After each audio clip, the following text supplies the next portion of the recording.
I'm curious, as someone who went to the Naval Academy, who was a Navy pilot, how you felt about that gathering in Quantico, Virginia, of military leaders from all around the world, basically getting lectured by the Secretary of War, Pete Hegseth. I wonder how you felt when you were watching that.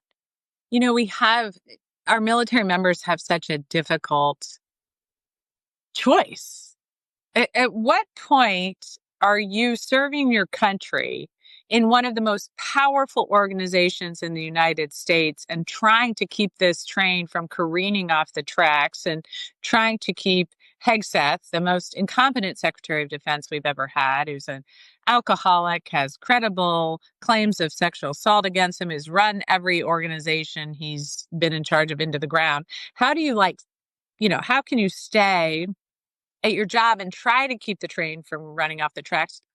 Or at what point do you become complicit? What's so awful about what's going on now in our military is we had come so far.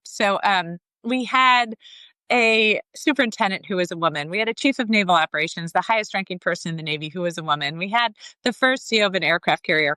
A good portion of our midshipmen were women. It felt so different. It felt like everything, all the kind of knocks that I took and people of my era took as women in the military were worth it because we built something better.